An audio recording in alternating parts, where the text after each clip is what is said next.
We suffered in silence. Now we recover out loud.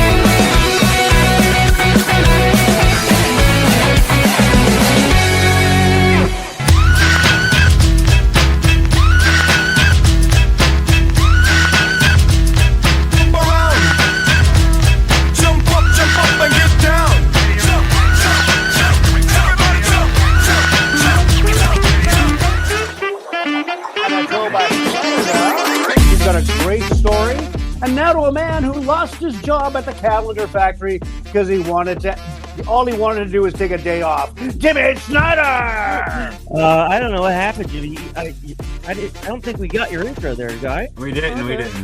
Okay, never mind. Jimmy, blah, blah. Do my intro? Okay. Welcome to the 8 o'clock news. I am your anchor, Pierre Lapierre the fourth. Coming to you live from the Beausejour Waffle House and Abattoir, where it's swine before pearls. Today in science news, scientists try to turn back time and end up with the word emit. Now to a man who lost his job at the calendar factory because he wanted to take a day off. Jimmy Snyder! It's all true. Guilty as charged. Hi, everybody. Welcome to episode 182.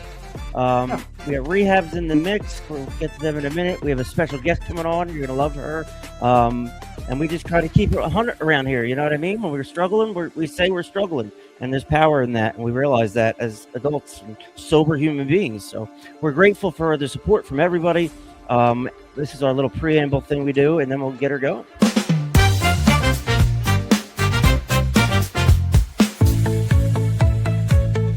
This is our humble broadcast, where ethics and personal anonymity are of the utmost importance. We run this podcast as an act of service to those whose lives have been affected by addiction. We don't do it for profit or notoriety. We place principles before personalities. We benefit from this podcast just as much as anyone else. We all work programs and choose to sacrifice our own anonymity to spread the word that recovery is possible. We do this thing in an attempt to show, as living examples, that no matter how far down the scale we have gone, we will see how our experience can benefit others. That's the 9th step promise. It's our creed we abide by here on Talkin' Trash. We feel called to uphold AA and NA principles. We firmly believe that you can only keep what you have by giving it away. Please join us in a moment of silence, followed by the Serenity Prayer. God, grant us the serenity to accept the things we cannot change, the courage to change the things we can, and the wisdom to know the difference. All right, let's go around and meet the team of Talkin' Trash. Oh my God, so exciting. First on deck rather, you got Jimmy Arrival. What's up? Congratulations on a well-deserved win for Team USA. Come on. He's such a good sport. Most of the guys play in Canada anyway, so whatever. So, it was quite a game. We'll get to that. Right? Jimmy's 60-something, 60 years old, 4 years clean. AA sponsor. He works in the prisons as a ministry, and he's from the north of the wall in Saskatchewan. Very nice. Staple. Jimmy Arrival. Is Willie Douglas. Place to be. Will is he's 43, like me. Right? He's a good dude. He's got 2.5 years clean, pushing 3 years clean. He's built like a brick shit house. Look at this guy. I wouldn't miss him. He's like Taylor Sheridan. He's so sad. That's real. Next on deck, he's not here, but he's part of our team, a fill-in coach, Mr. Bradley Mansfield. Brad is from Saskatchewan as well. Bradley Manscape. He's trying so hard to solidify his sobriety, and that shit is contagious. So we want to spread that disease as quickly as possible. Not like the other ones we used to. Right? Oh my. Well, maybe it cleans up with a pill. Anyway, so let's do our. Oh wait. Hold on. Oh, me, right? You. Hello. Little Timmy Slayer. Little Timmy. Hi. I'm 43. I got 2 girls. I'm almost 3 years clean. I'm a recovering opiate addict. I believe in the miracle of medicine and therapy and self-awareness and all that stuff. I live in Georgia. I produce the show, and that's pretty much it for me and the team. Let's see what's going on with the boys here. Hi, everybody. Welcome. Hi, Tim. Hi, Tim. All right, you and Bradley did a great job holding down the fort on Wednesday. I know, and we're trying. I was listening to it coming back from corrections, and I'm like, "You guys are awesome." We are not that good, but like we thanks, Jimmy. That actually means a lot. Yeah, we're like I played an Elvis song remixed by some DJ, and it got flagged, and I was the DJ that was hitting me with the copyright thing, not Elvis, who's dead. I thought it was public domain. Yeah, it'd be a long distance call. Yeah, it wasn't public domain. So thank you very much. So that happened. So how is everybody? Starting with Jimmy, how is things? It's cold up there, right? It's starting to warm up. We had a huge storm that we were supposed to get. We were supposed to get over a foot. We got like 3 inches, and it was a little chilly this morning, about -40. But Casey and I made it through, and just missing old Mr. Fracker Man. He's out there fracking in the field in Big Beaver, Saskatchewan. Yeah, that's our boy. Our new addition to the squad is Brad, and he's exactly what we want to showcase. He's a good dude, and he's fighting for his sobriety because, you know what I mean. Like for him, I'm pretty sure he can just make a split decision and have it and do it and start that whole thing over again. Some people, they stopped doing drugs because they ran out of money. Oh, now I want help. You know what I mean? That's not his situation. But no, to blow him up, he's a great addition to our team, and we do love him. Will, how are you doing? I'm doing good. It got freaking cold all of a sudden. Cold. They don't. I was wearing my shorts. I was wearing my summer clothes yesterday. And today I'm freaking freezing my ass off. So I mean, Jimmy, they don't understand snow or cold down here in Georgia. No idea. From the hot, like sweating your ass off, like freezing. I know. That's ridiculous. I don't know how you do that shit. All right. So what happened today? Oh, the fucking hot. I haven't been to sleep because of this stupid Olympic thing. Jack Hughes. The golden goal for the United States. Fucking kid. Breaks his teeth 5 minutes earlier and buries it. Yahtzee. Ed Cent. Sorry about your luck. Bennington. And the guys that were on the ice, McCarr and McKinnon, McDavid, I couldn't believe it. I was kind of surprised, guys, that they didn't do a full overtime. They just did a 3-on. They cut the ice. And then they did 3-on-3, which is weird to me. I'm used to, the NHL just going right after it. But yeah, that was crazy today. So U.S. won gold on the anniversary of when they won gold back in 1980, same day. And the Hughes brothers. Everybody loves the Hugheses. They're the best. One plays for the Devils, and my friend loves him. Says he's a good dude. I don't, athletes they can be assholes, so I don't put anything like one of those meet your heroes things. I met Eric Lindros once when I was a child, and it literally broke me. That's probably why I did drugs, because of Eric Lindros. Thanks, Eric. Right?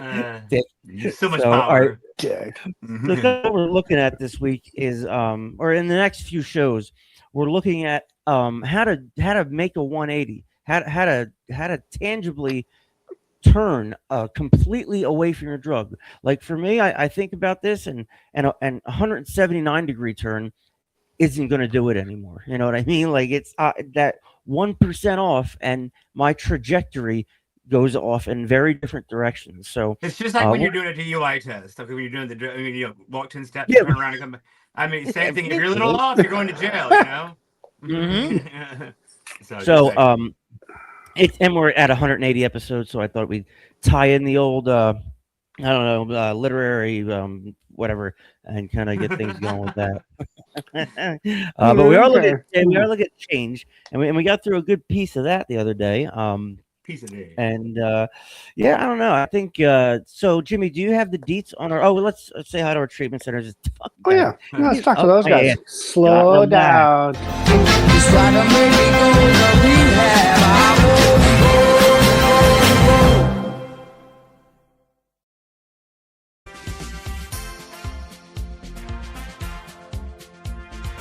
Jimmy, could you read them for me? Alrighty, welcome to Pocono Mountain Recovery, New Hope Rehabilitation, Oxford House 162. Where the hell's 161? Serenity Treatment Centers, Evolve Recovery, Sunrise Detox, Destination Recovery, and Discovery to Recover. You have it, our people's in treatment. That's one of the biggest things about our show. We love it. It's just. And it caught fire. You're in a safe place. You're in a safe place. And especially for the places that like they won't let them watch TV because some of them are like that. You got to be studying on your book or whatever. You know, for those guys, they watch a show like this. This is like entertainment all of a sudden. You know, like a yo-yo is impressive to a guy who has been on a deserted island for 10 years. You know what I mean? Yep. So like, it's very cool. We do love that part about our podcast. And that just happened organically. We didn't force that. And no GMOs.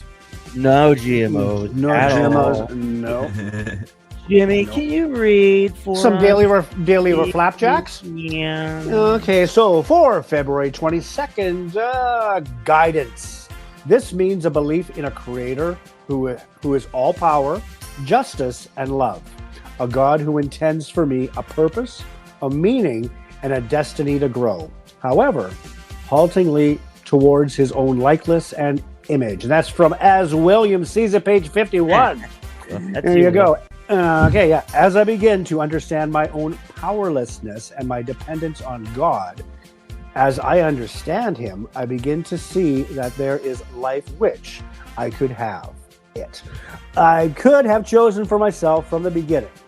It is through the continuing work of the steps and the life of the fellowship that I've learned to see that there is truly a better way in which I am being guided. As I come to know more about God, I am able to trust his ways and his plans for the development of his characters in me. Quickly or not so quickly, I grow towards his own image and likeness. There you go, kids. Discuss. Refract away. Jimmy, you're more of a 12-step expert here, you and Brad. Oh, really? A little bit. What does this mean to you? Well, they always say, like, believe in a God of your understanding. First of all, in the big book, it's italicized. What I always highlighted for guys. I said, this is anything italicized in any of the literature. It's fucking important. It's really how you perceive it. And being raised Catholic, it was always fear, guilt, and shame. When I read this morning, I was at a meeting, and one who is all powerful, justice, love, and intends for me a purpose, a meaning, and a destiny to grow. This is how I'm growing, like being part of this platform, which is a privilege, and being involved like in the justice system, helping people out there who are incarcerated, right? It's my way of giving back, and that's what gives me I guess that's my purpose. You know, I thought I was going to be a big star, but you know what? I'm having more fun doing this shit. Oh my God. Well, I mean, it's you know, making way more money too. Yeah, sure. You're so good at it, and you reach a lot of people. You know, we have a lot of people that follow the show who are older, like in their 50s or 60s, usually alcoholic or whatever. They identify with you. I'm one flight away from kicking your ass. Come on. Actually, two flights. Yeah. Come on. What do you think about this particular reading, being guided? Really? Wow. Are you going to me? Yeah, you will, right? Yeah, you will. Yeah, I that's didn't like hear, that. okay. Well, I'm sorry. Yeah, Will, what do you think of this being guided versus not? Well, I mean, it all depends on what you're really looking for. I mean, like, guided means you're looking to follow. I mean, and not as meaning you're figuring out yourself. Yeah, by, I no. guess, trial and error, So therefore, I mean, it depends on like, are you strong enough yet to not be guided, or you need the guiding? If that makes sense. Yeah, it does. I mean, because that means that at some point you can't. I mean, you can only be guided for so long. Eventually, you got to kind of like spread your wings and fly. So. Yep. This reminds me of the whole being my own higher it's power. like the final test of your lesson. Right. There he goes again. Yep. This reminds me of Tim being Tim's higher power. And Tim guiding Tim, and that never works out. So I learn from my mistakes. Not really.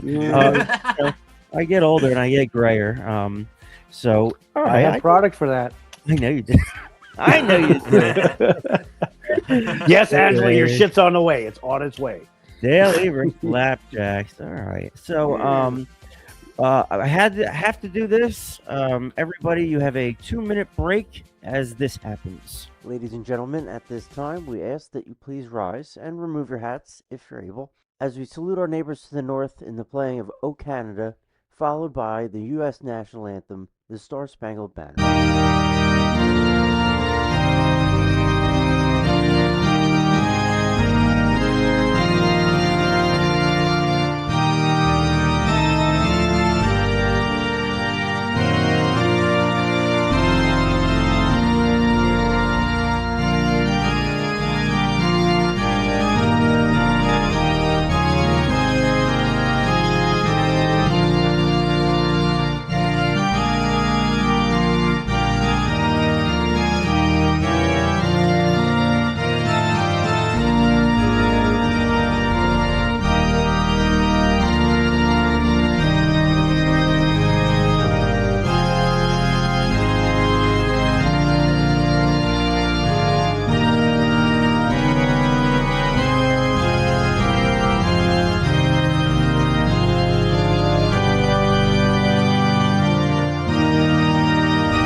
We ask that you stay in whatever position you ended up in as we honor America in the playing of the Star-Spangled Banner.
Thank you, everyone.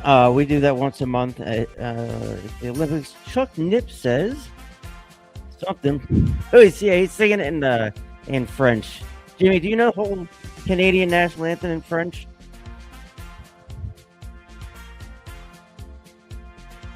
That's how far now I remember. And they changed the freaking words on us. So I know they made it. What is to all of us commands instead of they made it more fluid. Yeah. I don't know. Yeah. All right, so we have a guest on. She is freezing her ass off as well up there in Canada.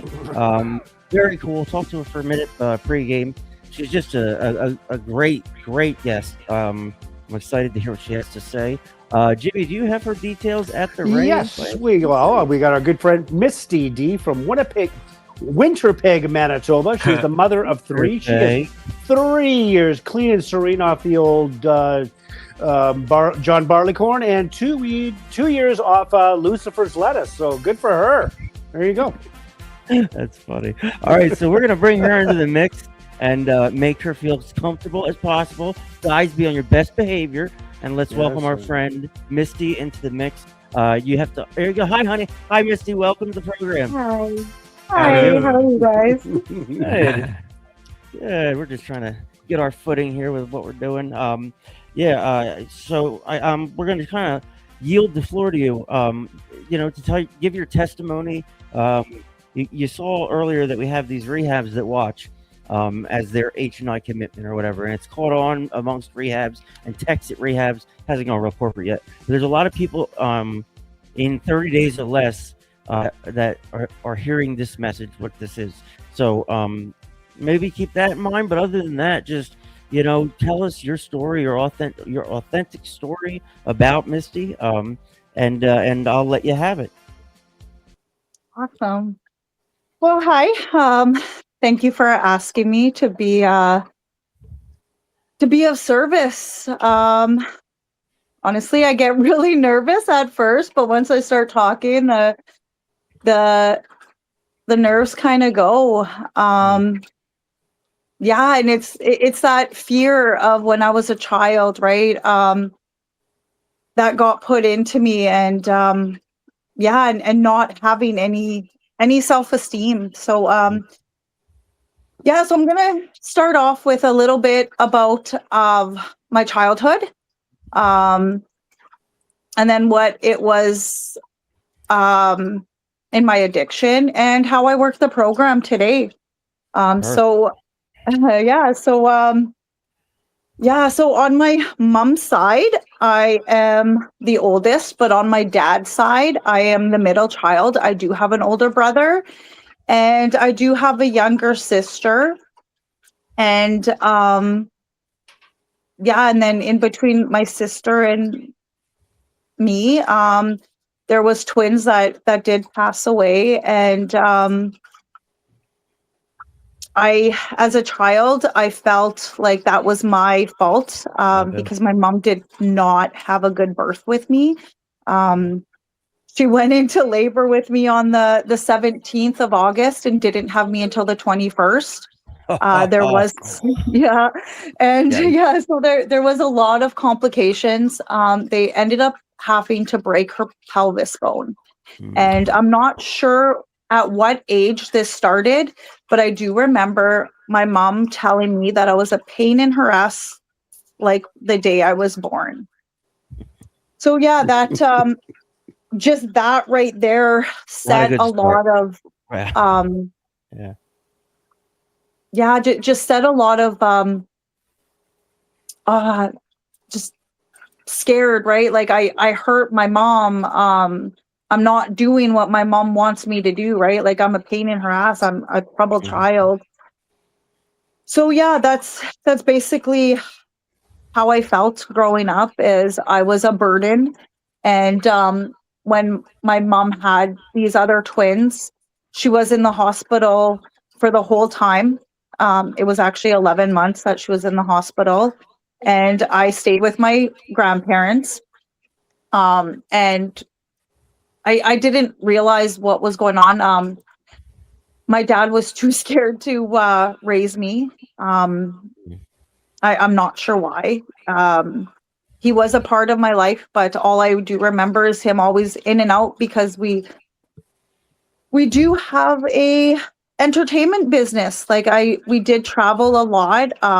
My childhood was very different, having a business in our house. Like my dad, he's a magician, hypnotist, and we own a DJ company. So it was a lot of traveling, and awesome.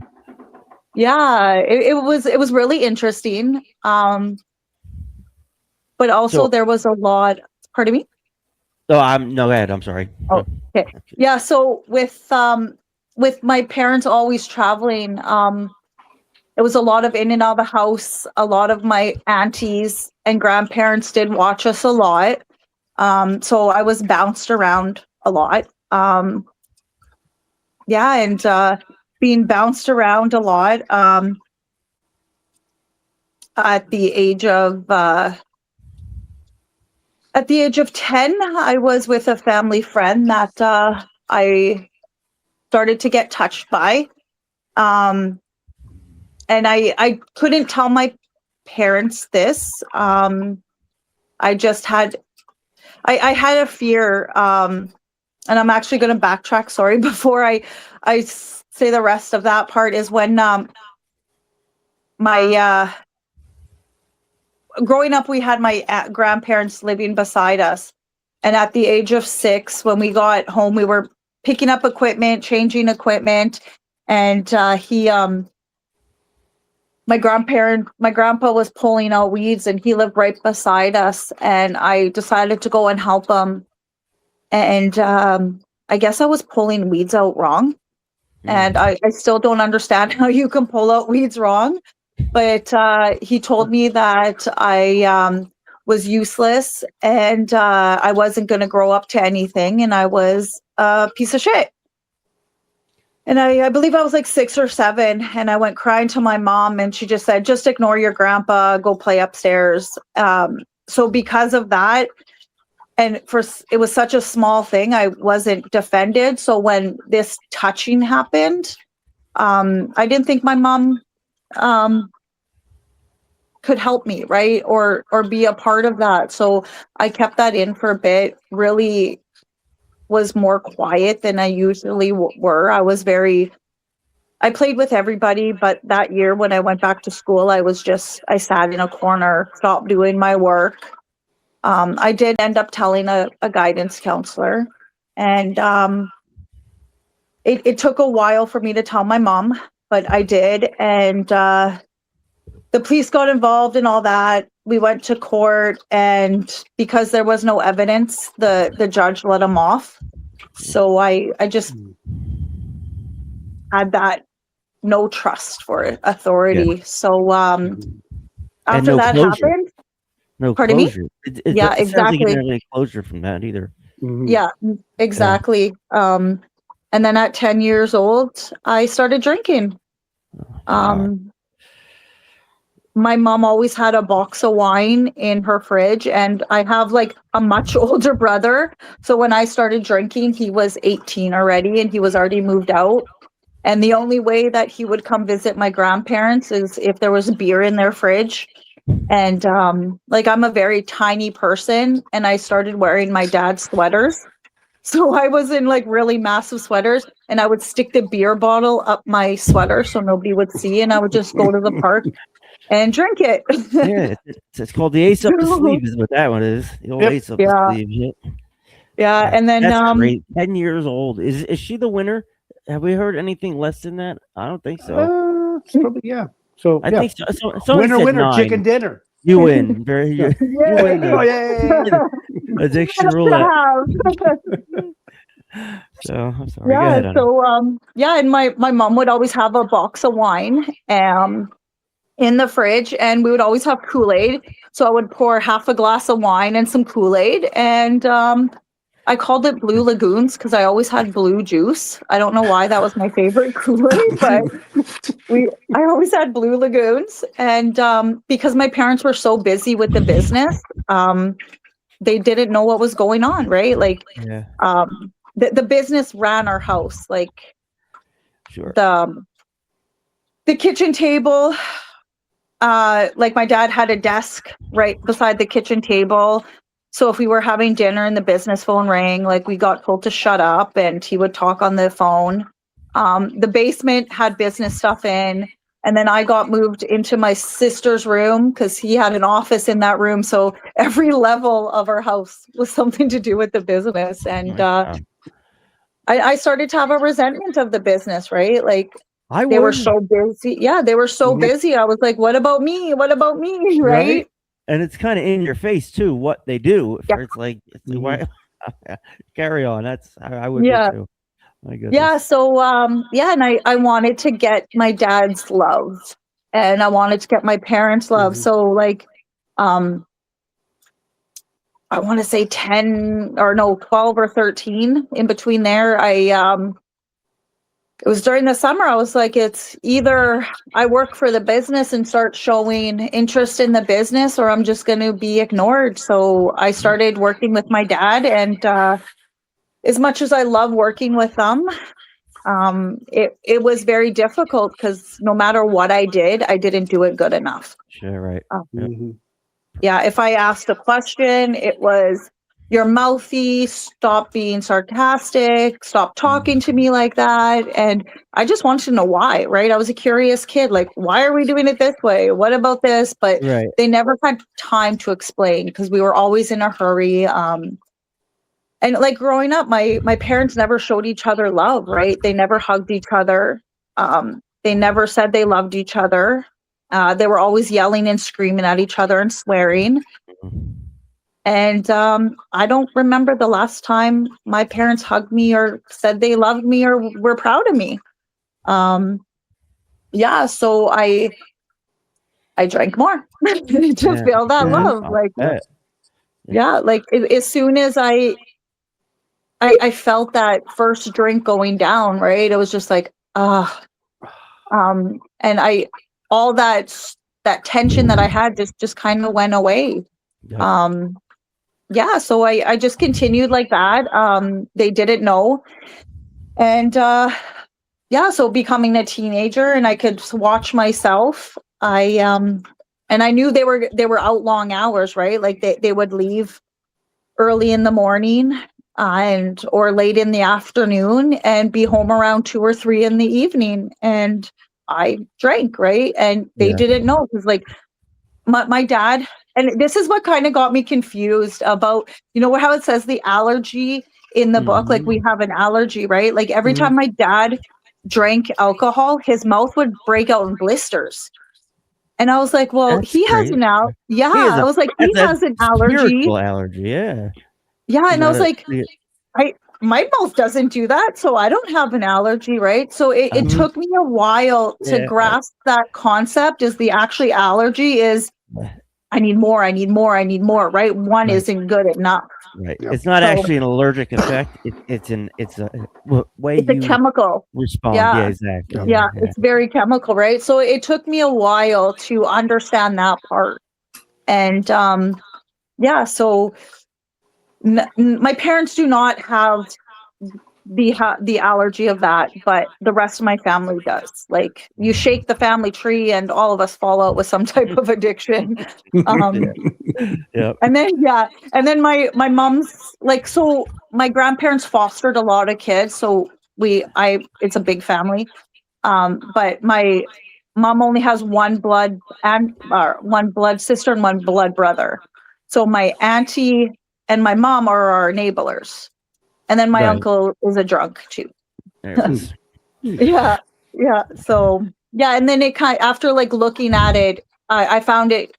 Both of my grandparents were alcoholics, but with my grandma, because she was it was years ago when my grandpa and grandma started going in. I have my grandpa's second big book. So so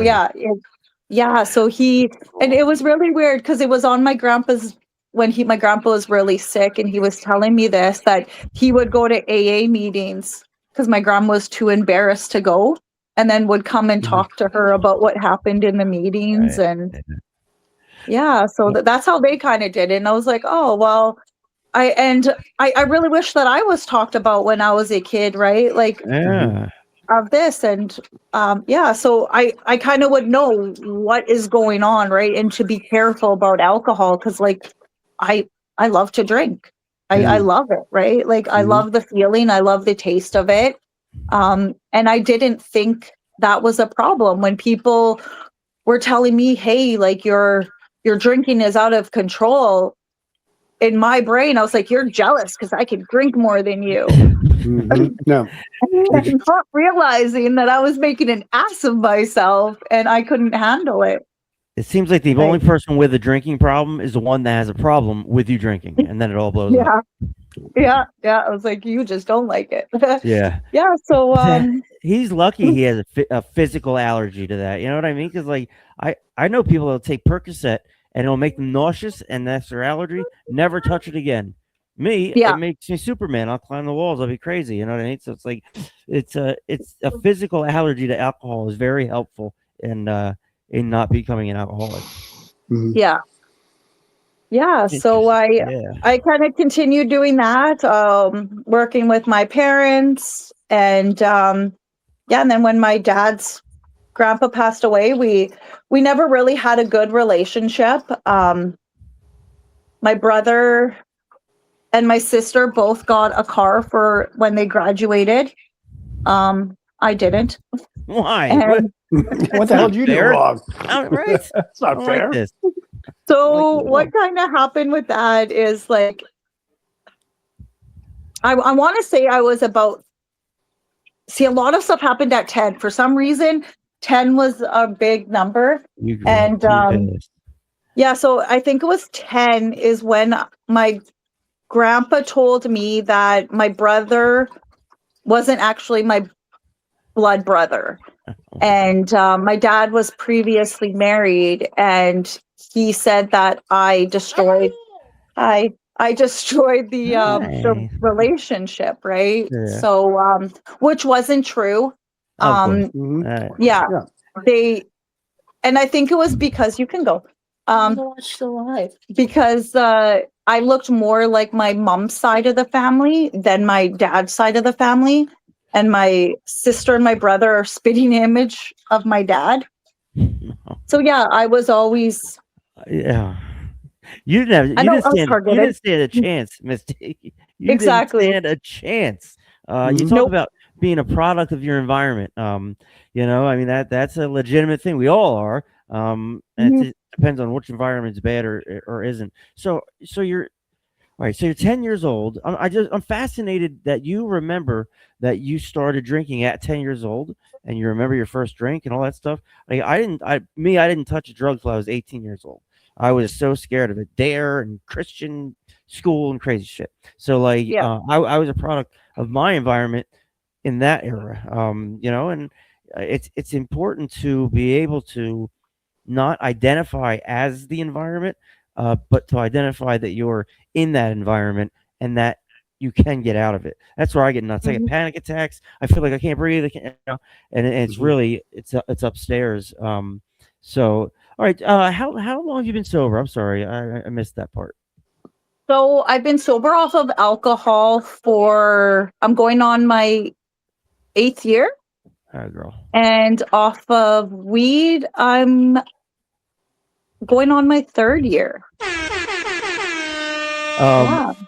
here's what I think.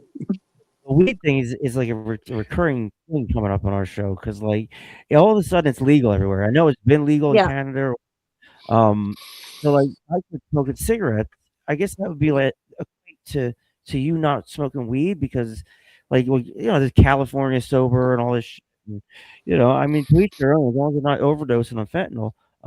But for you to identify as clean from weed as well, that says a lot to me about who you are and your authenticity. Yeah. And I appreciate you sharing that with us. Um, which was harder, the alcohol or the weed? The weed. Yeah, I thought Hmm. so. How about Yeah. The weed was very hard because,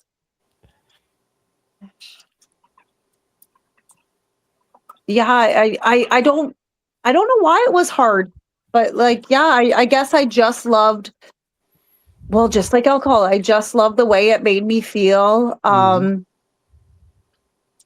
And it, I guess it didn't affect me, and it didn't make me act as stupid as I did. right, Right. Like I could sit here, I could smoke some and still be present. right, Right. right. Yeah. That's why I kind of asked you that question, knowing the answer. But like, yeah, of course, like the alcohol is a problem. It's a physical problem. It's causing physical problems. That's easy to stop. I'm not saying it's easy, but it's easy to let go of that grip on that substance that you love so much when it's messing everything up. Now, in the other on the other hand, you're smoking weed. Everybody's chill. Nobody's fighting.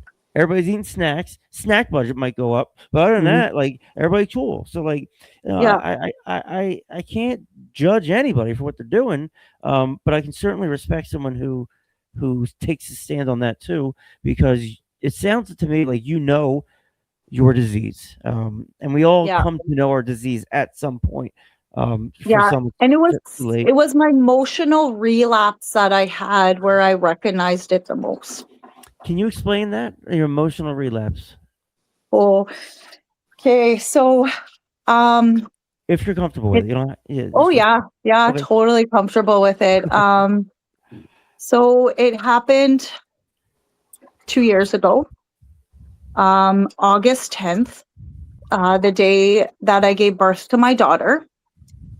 I gave birth to my daughter by myself as her dad decided to go relapse in his drug of choice.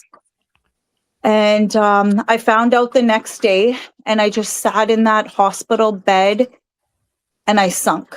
Like I just felt my body just sinking, and it was just such a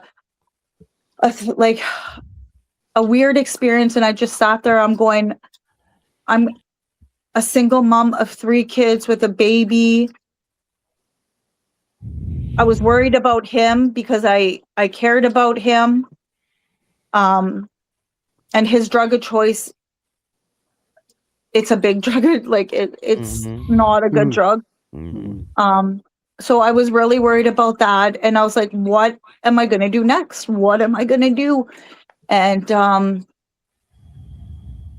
yeah, and it was really amazing because my service sponsor worked at St. Boniface, and I knew she was working. So I called her crying as another nurse was in there. And I was like, I need you to come talk to me. And so she came, and I told her what happened. And all she said is, you know what to do. You know what to do. And she held my baby as I cried, right? That's what I needed. So I came back. I started doing stuff on my own, taking care of my oldest wasn't back yet from his dad's, but my youngest did come back. And no, sorry, my oldest came back first, and my youngest was still on the farm with his auntie. And I just started to do what I needed to do, and I forgot to work on my emotions. I forgot to pray. I forgot to, I was still going to meetings, but I forgot to acknowledge what was going on. So he came back after 4 days. I gave him the benefit of the doubt. I tried to work on it. I tried to work on it for a year. It obviously didn't work. Constantly fighting. And how I kind of see it is, I was supposed to forgive him, but he didn't understand the trauma, the anger that I was feeling, right? I was just supposed to let that go. And I was trying to work on stuff, and he just didn't want to listen, right? He just didn't want to see my needs, right? And as much as I saw his needs, right? And I understand that. He was stuck in bed for almost 2 weeks, and I took care of him. I brought him food. I helped him up the stairs. I helped him back, and seeing that too was very traumatizing. Yeah, of course it is. Yeah, so I lost myself. I really lost myself, and kind of seeing it now, and working on my steps, and working on myself now, and seeing the 4 years that we were together, is I was losing myself every day with him. Sure. He was taking my soul away, right? And then, so when my daughter was, I want to say maybe a month and a half, I couldn't handle my emotions. Right. And that's when I relapsed in weed again, because I didn't smoke weed during my pregnancies or drank during my pregnancies. But I just needed to escape. And I did call my sponsor, and that was the thing is, be honest with your sponsors. Like I Yeah, did call right. my sponsor. Right. I had my smoke in my hand, and I was like, I'm feeling really shitty. And she goes, yeah, you will. And I was talking, but I wasn't honest. I did not say, I have a smoke in my hand and I'm going to light it up after Yeah, I get right, off the of course, phone with yeah. you. Right? Selective Right? truth. Yeah. Yeah. Is I was already there. I did not want her to talk me out of it. And I Right. knew she was going to talk me out of it once I tell her, right? Or she would have came over or something, like tried to stop me, right? But yeah, so when I started smoking again, it was constant, right? And that's when I realized, like, this is a problem for me. Like, I need help. And I was honest saying, hey, like, out of my whole time being sober, I wasn't really sober because I was still smoking weed. And the only reason why I stopped smoking weed is because I got pregnant. And yeah, so when I realized I lost myself, that's when I really started seeing the steps for what they are, right? Doing the steps from the first period to the last period, because I realized I was stopping, right? I would start it and then stop, and then start the next step and start and stop. Right. But yeah, and when I got down on my knees, right? Like with step one, I got down on my knees and I started praying and asking my higher power to take this obsession, help me with these feelings, help me learn my lesson and what my path is, right? And seeing what my higher power wants me to see, right? Because with like how I look at my sobriety today is like when I'm having a bad day, it's either I'm trying to play God or I'm just not learning my lesson, right? I'm not learning what my higher power is showing me. And I'm taking my will back going, no, I'm doing this, right? And I heard in one meeting, and this really stuck with me, and every big book in 12 and 12, I put this in, is God doesn't wake up and say, I'm going to play Misty today. So why should I wake up and say I'm playing God today, right? Right? Like, so yeah, and I just love that. And yeah, so every morning I accept that I'm powerless. I have an alcohol addiction, I have a drug addiction, and I have a thinking problem. Because my thinking can get me into some huge mess. I love when somebody comes on like the polar opposite of me as a human being existing, and I identify with everything that she said. Everything she said. I'm a drug addict, right? Flat out drug addict. I'm clean, right? And we look at that on our show. We look at it as being clean, whether it's alcohol or drugs. We're clean from the substance. So, like, just to hear your story, totally different substances, totally different area codes, zip codes, all that, gender, race, whatever, all that. I can identify with every word that comes out of your mouth, and that's the beauty of recovery, and that's why this shit actually works, because I can identify with Misty. I can identify and not compare. And yeah, hats off to you. Oh my gosh. Do you sponsor anybody, Misty? I was sponsoring, but when I had my my weed relapse and I just needed to start working on myself, I gave up my sponsee. I said, like, here's, and I gave her to my sponsee, but I do talk to a lot of females. That's good. That's really good, because you I'm not telling you what to do, but you should, because you're well versed and people listen. Did you dye your hair to match our new branding? Did you do that just for us? I'm Yes, so she did. flattered. I can't believe it. It's kind of funny. We just changed everything to neon pink and blue, and Misty shows up rocking the hair. Misty, so like what do you do? Like we always talk about like a recovery tool belt. You know, if it's put however many things you can in there to defend for your sobriety. Like, what do you do today to keep things fresh, keep it green? Okay, so So like when I wake up, like I say, I pray, I meditate, I do my readings, and I do a lot of service work, right? Like today, I did not realize that I was on the AA phones until I got a call. So I was just not, I was really surprised. So I do that. What is the AA phones? I don't know. I've never heard of that. So in Winnipeg here, we have a central office.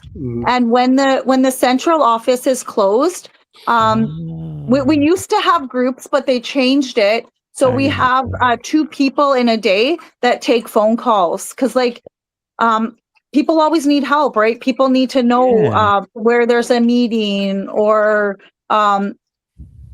what Zoom group's on now, right? Or like any information, right, about AA. So yeah, so that's what the phones are, is just something to, instead of going to the answering machine, it actually can get somebody to call. Awesome. That's awesome. Yeah. Misty, this is from Angela Dickey, one of our friends. She says, "Thank you, Misty. I actually just needed to hear this right now. This is how God works. Just said some prayers for God to help me deal with some emotions and situations that are out of my control." So you spoke of an emotional breakdown, emotional relapse, or whatever. Like I totally get that, man. I mean, it just feels like you're a snowball going down a hill and just getting bigger and bigger and bigger, and you just can't stop, and your emotions begin to suffocate you. For me, that's what happens. I get panic attacks. And we always say we self-medicated for a reason in the first place. We didn't do heroin because we thought, I feel great today, let's try some heroin. It's not really how it works. So like we try to just keep it real in that aspect. Angela also says, "Please pray for what's going down with the drug cartels in Mexico right now. I have in-laws there." Shit. Angela, she's poor girl. I love her. What can we do to help her? I mean, I'll do anything for that girl. So, so today you have a good relationship with your kids. Like what is recovery given you that you didn't have in active addiction? Oh, what is recovery given to me? So it has given me my feelings, where I can sit and process feelings today, acknowledging my feelings. And it's giving me my self-esteem back, my self-worth. And it's also not making me a shell of a mother like I used to be. Yeah, like I'm present. That a girl. Like I'm present with my kids. Like I have conversations with them.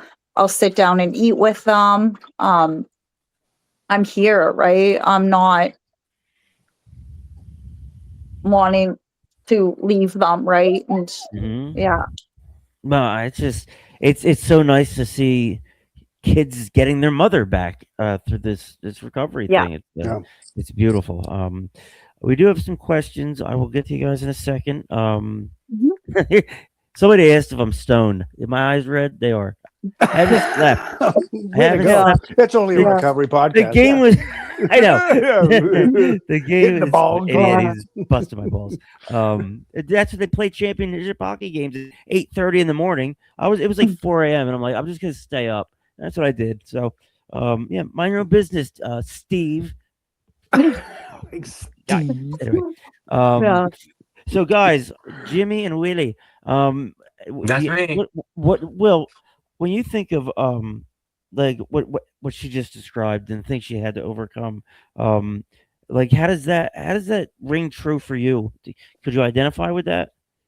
Well, you can identify with everything. I mean, right? Yeah, I mean, it's just all in our. I mean, we all pretty much have the same story, but it just in different. Right. Like it's a different movie, but same act. You know, what I mean? Theater. Whatever. You know, but we just have different alternatives, and but the way I had to learn to process and get through it was, I mean, lessons, like trial and error. You know, like I'm a person Yeah. I got to learn from experience. You can't tell me. I can't read it. I can't, you know, I have to fuck it up at least 3 or 4 times. Right. You know? You're a slow learner. That's why. Will. Yes, Yeah. but I do learn. And when I learn from it, then I'm bored. Yeah. But you know, So I got I'm. ADD and ADHD really bad. Oh, he's the worst. Oh. I've never seen it quite like that. I've seen some fucking tweakers, but not quite like what this guy. He's fun. He's great on a camping trip. Very I'm a organized. great time. He's a great time. Jimmy, what do you have to say to our girl, our new friend? Well, Misty, I just thank you very much for joining us. And she'll be on a meeting like usually the 8:00, and she'll have her young daughter's Ava, and she'll be in her arms and just the love that she has for her kids and overcoming and just one day at a time, right? And putting herself first, number one, so she can take care of everybody else, right? And not enabling that previous thing and just saying, screw it, I'm done. And congratulations. I'm just so proud of you. Thank you. Yeah, Misty. hell yeah. Awesome. You know, your story has touched our friend Angela already, and that is all we need. The extra hundreds of people that might watch this or whatever, that's all behind the scenes. But to know that like we have friends of the show who aren't addicts, that they suffered a loss of a child from a fentanyl overdose, whatever. And they feel like it's their mission to come on and share their strength and hope with everybody. And we created this little galaxy of friends where we're just, everybody knows each other's number. There's a problem, you call, and we just take care of it. It's truly amazing what this program has got me to. Like, I just became the GSR for my home group, and I would never have thought that I would have done that. Yep, that's like good for you. Yeah, because when I first came in, I had zero confidence. I didn't want to do anything. I just wanted to sit in a chair and be quiet. Yeah, I know. Yeah. How funny how that changes in sobriety. What you're looking for the whole time is right in front of you. You just had to stop your own forward motion. You had to stop existing and start living. Good way to put it. Yep, it's a good way to put it. You know, life's hard, boys and girls. You know, we do our best, but you know, we don't always win. Just an idea for the people out there. That's our visual learners. Me and Will are down in Georgia, and Jimmy and Brad. Is it Brad or Bob? Bob or Brad? Whatever his name is. Bradley Manscape.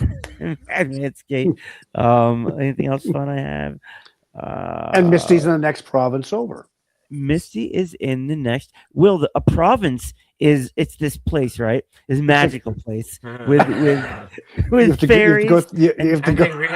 Don't just rephrase that, please. Yep. Okay. It's like Narnia. Yeah. Winnipeg, Manitoba. That's in Manitoba. Will. Yep. I don't know if you knew that. It's like Saskatchewan but it has like lakes. a man with a tuba there, huh? Yeah. Stop with the tuba. Missy, you're sober today. You're helping people. You're coming out doing something like this outside of your comfort zone.